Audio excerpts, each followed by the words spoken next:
महाकाल की पावन नगरी।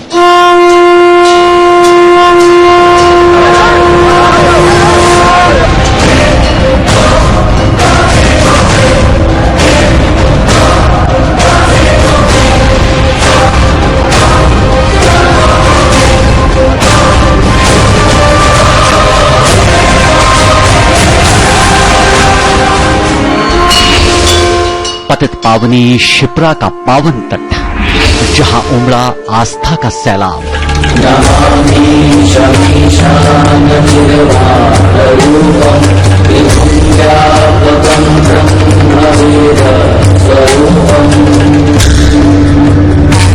दुनिया का सबसे बड़ा श्रद्धा समागम।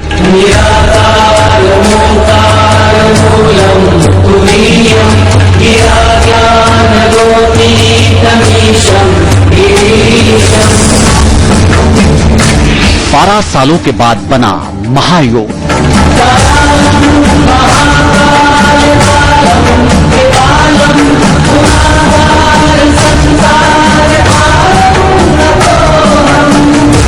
सिंहस्थ महाकुंभ योग।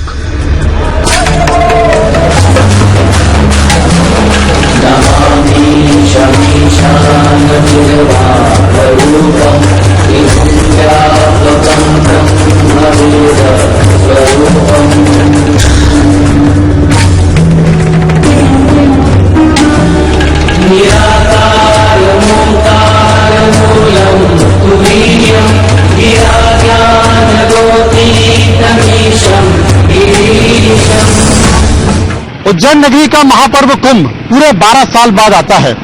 इसकी क्या महत्ता है, लोग क्यों यहाँ पर आते हैं, करोड़ों लोग यहाँ आकर शाही स्नान क्यों करते हैं, हम आपको विस्तार से समझाएंगे और ये भी समझाने की कोशिश करेंगे कि ये क्यों अतुल्य, अविस्मरणीय और अद्भुत है।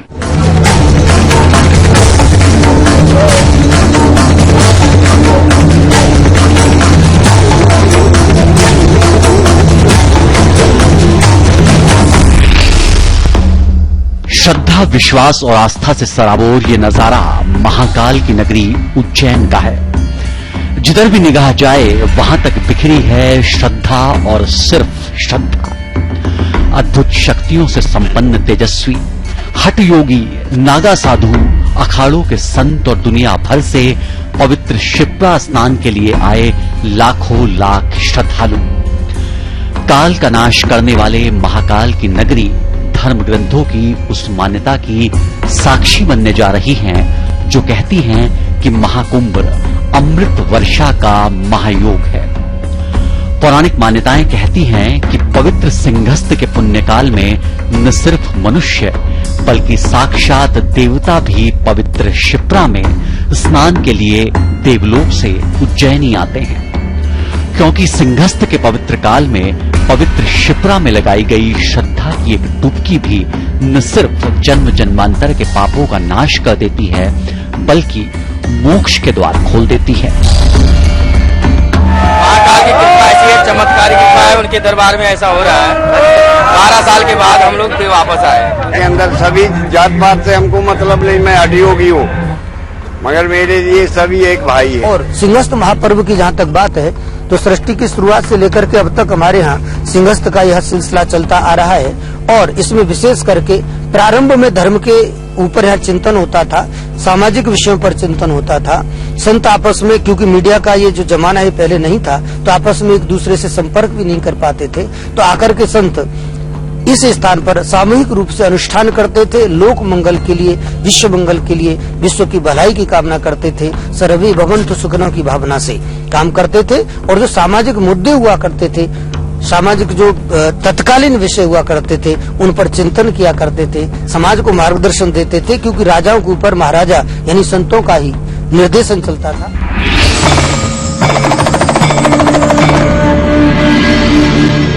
अवंतिका की नगरी उज्जैन का सिंहस्थ पूरे 12 साल बाद आता है। यकीन मानिए ये अतुल्य, अद्भुत और अविस्मरणीय है। वैसे तो महाकुंभ पर्व को लेकर कई सारी मान्यताएं हैं, लेकिन एक कथा है जो सबसे ज्यादा प्रचलन में है। उसमें यह कहा गया है कि जब असुरों ने देवताओं को परास्त किया तो भगवान विष्णु के पास पहुंचे और भगवान विष्णु ने उन्हें समुद्र मंथन की बात कही, जिसमें से अमृत का कलश निकला। उसके बाद 12 दिनों तक युद्ध चला और इन 12 दिनों के युद्ध में 12 बूंदें अमृत की गिरी, जिनमें से 8 देवलोक में और 4 पृथ्वी पर गिरी। जो 4 बूंदें पृथ्वी पर गिरी, पृथ्वी पर उन 4 जगह महाकुंभ का पर्व होता है।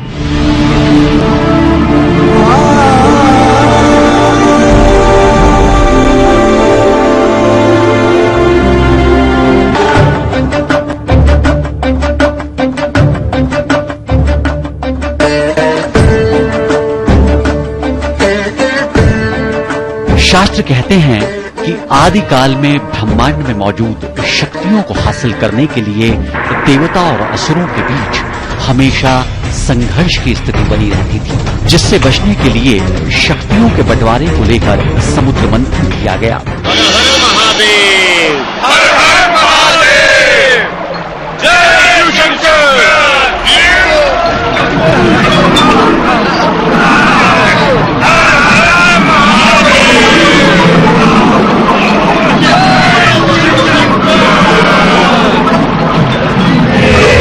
समुद्र मंथन में निकलने वाले 14 रत्नों में सबसे ज्यादा संघर्ष अमृत प्राप्ति को लेकर हुआ था। समुद्र मंथन के लिए मंदराचल पर्वत को मथनी और वासुकी नाग को रस्सी बनाकर समुद्र को मथा गया। अमृत कुंभ। समुद्र से निकलने वाले 14 रत्नों में जब समुद्र से अमृत निकला तो देवताओं और दैत्यों के बीच अमृत को प्राप्त करने के लिए भयंकर युद्ध होने लगा। अमृत कुंभ को देखते ही देवता और दानव दोनों से प्राप्त करने के लिए झपट पड़े। इसी बीच अमृत कलश से अमृत की 12 बूंदें पृथ्वी पर गिरी, जिनमें से 4 बूंदें पृथ्वी पर और 8 बूंदें अज्ञात लोक पर गिरी। पृथ्वी पर ये 4 बूंदें 4 महातीर्थों हरिद्वार, प्रयागराज, नासिक और उज्जैन में गिरी। जहां जहां ये बूंदें गिरी वहां वहां आज महाकुंभ का आयोजन होता है। शिव शिव शिव शिव शिव शिव शिव शिव अनंत शिव योगी महादेव योगी महादेव। कुंभों की जो हमारी परंपरा है अति प्राचीन है, अति सनातन है और ये पूरे देश में 4 स्थानों पर जो कुंभ लगते हैं उसमें तीर्थराज प्रयाग हैं, हरिद्वार में लगता है, नासिक में और उज्जैन में। समुद्र मंथन के समय जो अमृत निकला, उस अमृत के लिए देव और दानवों के बीच जो संघर्ष हुआ, उस संघर्ष में कुछ बूंदें धरती पर गिरी। अब वो बूंदें जिस जिस स्थान पर गिरी, जैसा अभी मैंने कहा 4 स्थानों पर गिरी, उन 4 स्थानों पर एक महाकुंभ या कुंभ महापर्व आयोजित होते हैं। उसी में से एक स्थान उज्जैन भी है। इसके साथ वो अमृत की बूंदें जिस मुहूर्त में गिरी, ये एक ज्योतिषीय घटना भी है, जिस ज्योतिषीय मुहूर्त में गिरी उसी ज्योतिषीय मुहूर्त में उन स्थानों पर ये कुंभ आयोजित होते हैं।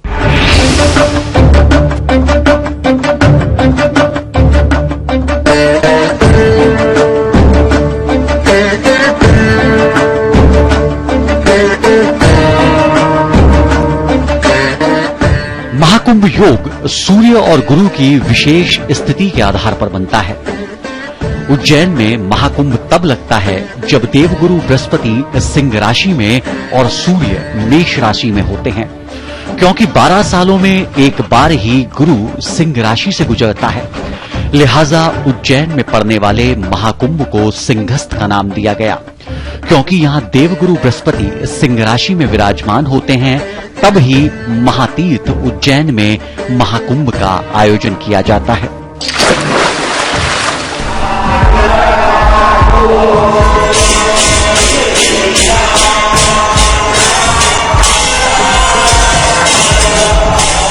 हमारे यहाँ भी मेष के सूर्य होते हैं उज्जैन में, गुरु सिंह राशि में होते हैं। उस समय ऐसे 10 योग बनते हैं। उस समय हमारे यहाँ उज्जैन में इस महाकुंभ का, इस सिंहस्थ महापर्व का आयोजन होता है।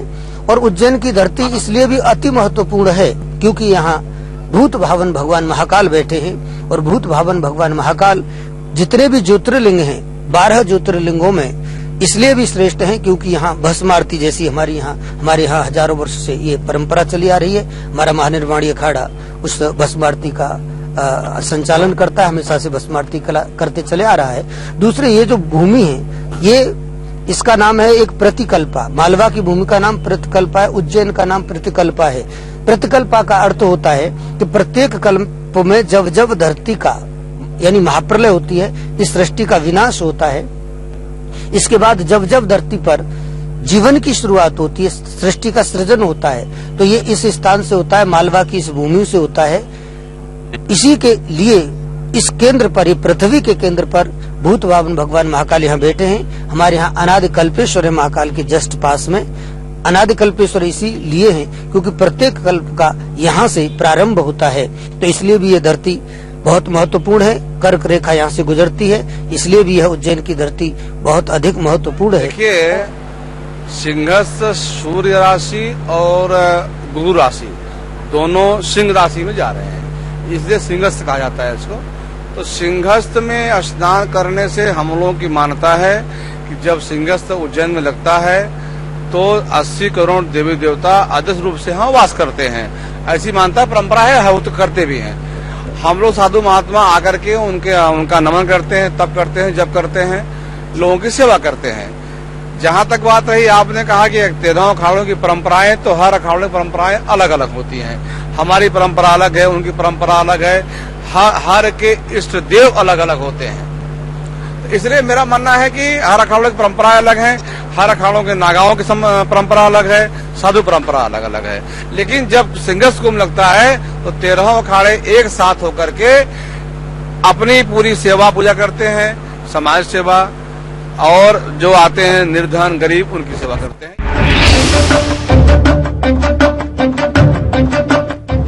शास्त्र कहते हैं कि सिंहस्थ महाकुंभ यानी उज्जैन में लगने वाला महाकुंभ का फल कार्तिक मास में पवित्र नर्मदा में किए गए 1000 स्नान, माघ मास में किए गए 100 स्नान और वैशाख मास में किए गए करोड़ों नर्मदा स्नान के बराबर होता है। धर्म ग्रंथ ये भी कहते हैं कि हजारों अश्वमेघ यज्ञ, 100 वाजपेय यज्ञ और 1,00,000 बार पृथ्वी की परिक्रमा करने से जो पुण्य हासिल होता है, वही पुण्य एक बार सिंहस्थ में पवित्र शिप्रा में स्नान करने से प्राप्त हो जाता है।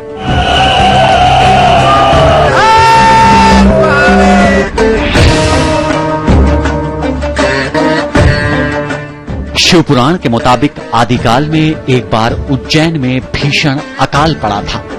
अकाल से बचने के लिए महर्षि संदीपनी ने पवित्र शिप्रा के तट पर भगवान शिव की कठोर तपस्या की, जिससे प्रसन्न होकर भगवान शिव शिप्रा के तट पर प्रकट हुए और पवित्र उज्जैनी को अकाल से मुक्त कराया। तब भगवान शिव के आदेश पर ही महर्षि संदीपनी ने यहाँ सनातन धर्म की रक्षा के लिए सनातनी शिक्षा देना आरंभ किया। इसी शिक्षा को प्राप्त करने के लिए द्वापर युग में भगवान श्री राम और बलराम भी इसी पवित्र तट पर आए और शिप्रा में स्नान कर सनातन संस्कृति की शिक्षा को प्राप्त किया।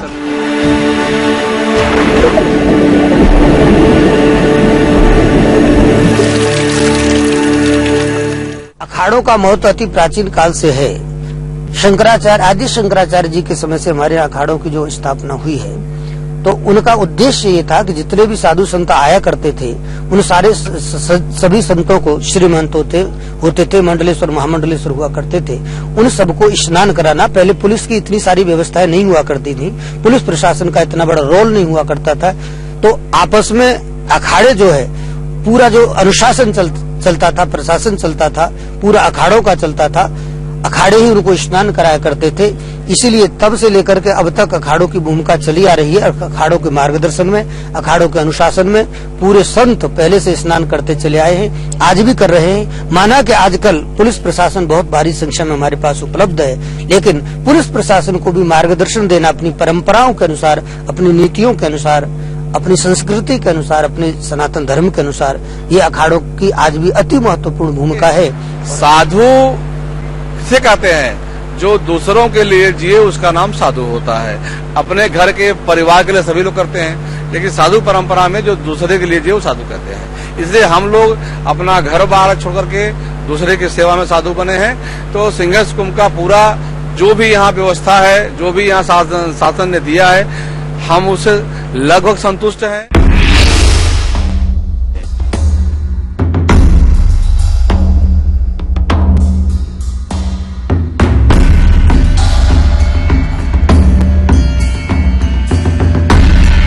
उज्जैन में पड़ने वाले सिंहस्थ महाकुंभ का शुभारंभ चैत्र मास की पूर्णिमा से होता है और इसी दिन पहला शाही स्नान होता है। सिंहस्थ कुंभ चैत्र पूर्णिमा से शुरू होकर वैशाख पूर्णिमा के बीच पड़ने वाली पवित्र तिथियों को होता है। पारंपरिक तिथियों के अलावा अखाड़े किसी नई तिथि की घोषणा भी कर सकते हैं। महापर्व कुंभ की अपनी और एक खासियत है। खासियत ये है कि इसके 13 अखाड़े होते हैं और उन अखाड़ों से जुड़े हुए साधु संत और नागा होते हैं। नागा सिर्फ 2 अखाड़ों में होते हैं और इनकी कड़ी तपस्या होती है। ऐसी मान्यता है कि जब जब धर्म नगरी पर संकट आया, इन धर्म योद्धाओं ने अपनी जान देकर उस धर्म नगरी को बचाया है और संकट से उबारा है और संस्कृति को बचाने में अपनी पूरी ताकत और पूरी कोशिश लगाई है।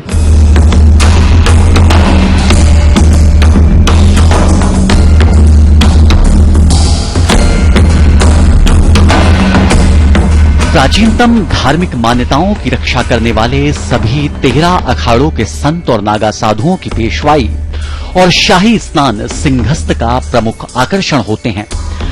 आम दिनों में ना दिखने वाले इन नागा साधुओं के दर्शन सिर्फ महाकुंभ में होते हैं, जिनके दर्शनों के लिए न सिर्फ देश बल्कि 7 समंदर पार से विदेशी सैलानी भी भारी तादाद में महाकुंभ में पहुंचते हैं। दरअसल इन तमाम अखाड़ों की अलग अलग पेशवाई होती है, जिनके मायने हैं अखाड़ों का कुंभ क्षेत्र में प्रवेश। इस दौरान सभी अखाड़े अपनी अपनी पेशवाई में हाथी, घोड़ों, पारंपरिक संत आभूषणों और विशेष तौर पर नागा साधु अपने युद्ध कौशल का प्रदर्शन करते हुए कुंभ क्षेत्र में प्रवेश करते हैं। बहुत अद्भुत है। नागा लोग घोड़े पर सवार हो गए हैं और नागा लोग पैदल चलेंगे। बैंड बाजा हमारे आचार्य जी हैं, हमारे वो भाले जिन्होंने सनातन धर्म की रक्षा के लिए हमारा सहयोग किया। यहाँ पर बहुत अच्छा नजारा देखने को मिल रहा है। अलग अलग साधु संत दिख रहे हैं अलग अलग रंगों में और बहुत सारा हाथी घोड़े के साथ बहुत सारे साधु संत हैं जो अपनी अपनी पेशवाई दिखा रहे हैं। बहुत अच्छा लग रहा है हम सबको यहाँ एक साथ।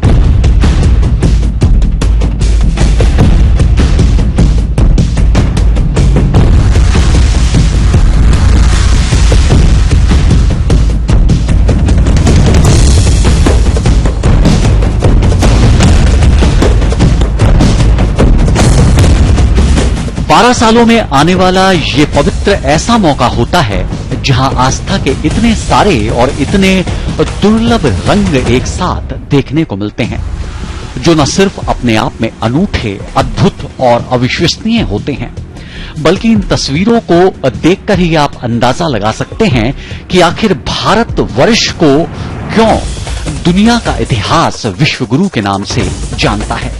आखिर क्यों आज भी विश्व मानचित्र पर हमारी पहचान, हमारी धार्मिक मान्यताएं और पौराणिक सिद्धांत रहे हैं।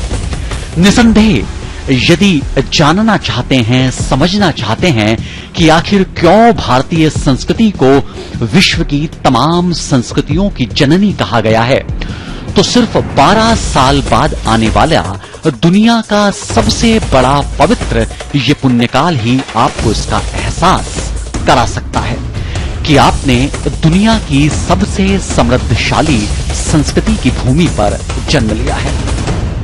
असल में क्षिप्रा नदी को मोक्षदायिनी क्षिप्रा भी कहा जाता है और इसका कल कल बहता पानी ये बताता है कि इसमें तमाम पौराणिक कथाएं भी मौजूद हैं। असल में उज्जैन में एक बार अकाल पड़ा और जब अकाल पड़ा तो महर्षि सांदीपनि ने यहां पर भगवान शिव की तपस्या की।